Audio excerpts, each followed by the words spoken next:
नमस्कार स्टूडेंट, मैं आपका अपना एक गुरु आपके अपने YouTube चैनल गुरुजी पर हार्दिक स्वागत एवं अभिनंदन करता हूं। आज के हॉर्टिकल्चर के आज 5 क्वेश्चन जो प्रतियोगी परीक्षाओं में नॉर्मली रूप से पूछे जाते हैं। बाकी आने वाले समय में और भी अच्छे प्रश्न आपको मिलते रहेंगे। उसके लिए चैनल को सब्सक्राइब करना, लाइक करना, बेल आइकन दबाना बिल्कुल मत भूलें ताकि आपको वैसे प्रश्न और उनके जवाब मिलते रहें। पहला, हॉर्टिकल्चर के जनक कौन हैं? दूसरा, हॉर्टिकल्चर शब्द का प्रयोग सबसे पहले किसने किया था? फल एवं सब्जी उत्पादन में भारत का कौन सा स्थान है? पोमोलॉजी शब्द लिया गया है और सब्जी की खेती करने का अध्ययन कहलाता है। तो इन प्रश्नों के जवाब हम वीडियो के अंत में देखेंगे। आइए अब जानते हैं वो 20 पॉइंट जो हमारी परीक्षाओं से संबंधित, हमारे ज्ञान से संबंधित बहुत ही ज़रूरी हैं। पहला है हाइब्रिड। हाइब्रिड का मतलब होता है द्विसंकर, अर्थात नर और मादा के अलग अलग जनकों के द्वारा एक नई किस्म का प्राप्त होना हाइब्रिड कहलाता है। फिर आता है हाइब्रिडाइजेशन, संकरण, अर्थात इस विधि द्वारा हाइब्रिड तैयार होता है, यानी नर और मादा युग्मकों के मिलान करने की वह प्रक्रिया जिससे हमें एक नई किस्म प्राप्त होती है, वो हाइब्रिडाइजेशन एक विधि है।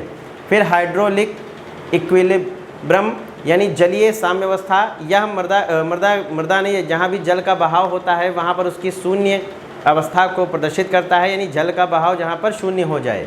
हाइड्रोलिक ग्रेडियंट जल गतिकीय प्रवणता या जल के बहाव में लगने वाला एक अवरोध है जो जल की क्रियाओं को प्रभावित कर पौधों को या मृदा में जहाँ भी उसकी उपयोगिता को बढ़ाने के लिए या उससे होने वाले नुकसान को कम करने के लिए प्रयोग किया जाता है। हाइड्रो वर्ड अधूरा होता है, इसे जलीय बोलते हैं। इसको जिसके साथ लगाते हैं तो वो जल के जीव या जल के पौधे उससे संबंधित हो जाता है। जैसे हाइड्रोफाइट्स, अगला है जलीय पौधे, इन्हीं को हाइड्रोपोनिक्स या हाइड्रोफाइट्स प्लांट भी कहते हैं। यानी जब हाइड्रो लग जाएगा अर्थात वो जल के अंदर उत्पन्न किए जाने वाले पौधों को या जलीय पौधों को हाइड्रोपोनिक्स कहते हैं या हाइड्रोफाइट्स कहते हैं। फिर हमारा था हाइड्रोलॉजी, ये जल विज्ञान है, यानी हम इसमें जल से संबंधित विभिन्न विषयों का अध्ययन करते हैं। फिर हमारा आता है हाइड्रोलॉजिकल साइकिल, अब ये जल के चक्र के संबंधित होता है, यानी कि जल में क्या क्या चक्र चल रहा होता है। जैसे हमारा जीव चक्र होता है वैसे ही जल चक्र होता है।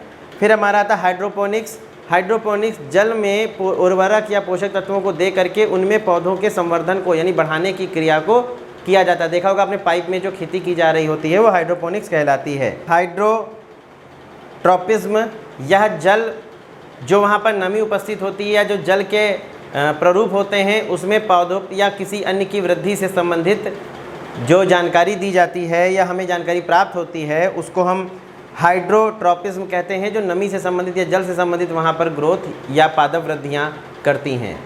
अगला हमारा है हाइड्रोस्कोपिक का मतलब होता है आर्द्रताग्राही जल। ये जल जो आर्द्र रूप में वायुमंडल में विद्यमान रहता है उसे हम हाइड्रोस्कोपिक जल कहते हैं। फिर अगला हमारा आता है हाइपोटॉफी, ये अल्प वृद्धि, जैसे मान लीजिए हम बोनसाई बना रहे हैं तो उसमें अल्प वृद्धि की क्रिया कराई जाती है ताकि पौधा धीमे धीमे बढ़े, यानी पौधों में होने वाली वह वृद्धि जो बहुत ही धीरे या सूक्ष्म विधि से द्वारा होगी, एक तरीके से सुसुप्तावस्था जनरेट हो जाती है। फिलहाल कुछ पौधों में समस्या होती भी है या हो सकता है रोग विकार हो उसकी वजह से हो, जैसे मेंथा में इस समय आपके आसपास देख रहे हैं। फिर आता है इग्नियस रॉक, ये अग्नीय चट्टानें होती हैं जो लावा के जो ज्वालामुखी होता है उसको फूटती हैं तो लावा बाहर आता है और उस मैग्मा के द्वारा धीरे धीरे ठंडी होती हैं, उन चट्टानों को अग्नीय चट्टानें कहते हैं। लगभग 90 से 95% यही चट्टानें हमारे पृथ्वी पर पाई जाती हैं। फिर हमारी आता है इनविबिशन चित्तग्रहण का मतलब क्या होता है, जो धीरे धीरे बीज नमी को अवशोषित करके फूल जाती है उसकी कवर, उसको हम चित्तग्रहण या एम्बिशन बोलते हैं। फिर हमारा आता है एम्बिशन मतलब अंतः शोषण, जब कोई जल की क्रिया किसी वस्तु या पदार्थ के द्वारा अंदर की ओर अवशोषित कर लेती है, जैसे ऑस्मोसिस क्रिया होती है। आप किशमिश में पानी रखिए तो देखिए किशमिश फूल जाती है तो वो ऑस्मोसिस होती है, लेकिन जो अंदर अवशोषित हो रहा है उसको अंतः शोषण बोलते हैं, जो अंदर की ओर अवशोषित कर ले। फिर आता है एम्बिलाइजेशन या स्थिरीकरण होता है, यानी इस अवस्था पर किसी तत्व का आ जाना कि वह पौधों की जड़ों के लिए या किसी के लिए अनुपलब्ध हो जाए, यानी होते हुए भी ना हो, जो आज अवस्था मृदा की हो रही है। पोषक तत्व तो दे रहे हैं लेकिन पौधे उसे ग्रहण नहीं कर पा रहे हैं।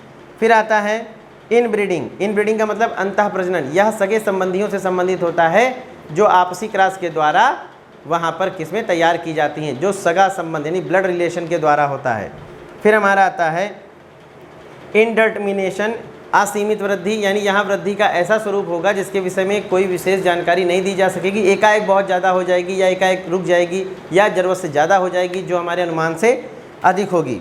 फिर इंडिकेटर प्लांट्स, ये सूचक पौधे होते हैं, ऐसे पौधे जो तुरंत बता दें पोषक तत्वों की कमी को, वो लक्षण प्रकट करते हैं, उन पौधों को सूचक फसलें कहते हैं। फिर हमारा आता है इंडिजीनियस टेक्निकल नॉलेज यानी स्वदेशी तकनीकी ज्ञान, जो पीढ़ी दर पीढ़ी एक पिता अपने पुत्र को, या कहा जाए जो आने वाली पीढ़ियां अपने पूर्वजों के द्वारा सीखकर खेती के स्वरूप को अपने देसी तरीके से या स्वदेशी तरीके से कर रहे हैं, उसको हम बोलते हैं इंडिजीनियस टेक्निकल नॉलेज।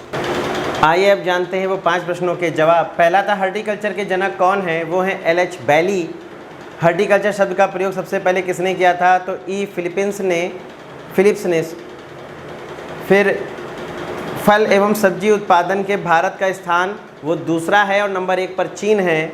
पोमोलॉजी शब्द लिया गया है, जिसमें से पोमो शब्द जो लिया गया है वो लैटिन भाषा से, और जो लॉजी यानी लोगस लिया गया है वो है ग्रीक भाषा से। तो पोमोलॉजी लैटिन प्लस ग्रीक 2 भाषा हैं। फिर सब्जी की खेती करने का अध्ययन ओलेरीकल्चर कहलाता है। उम्मीद करते हैं आपको प्रश्न के जवाब पसंद आए होंगे। आपको वीडियो को, चैनल को लाइक सब्सक्राइब करने के लिए, बेल आइकन दबाने के लिए बहुत बहुत धन्यवाद।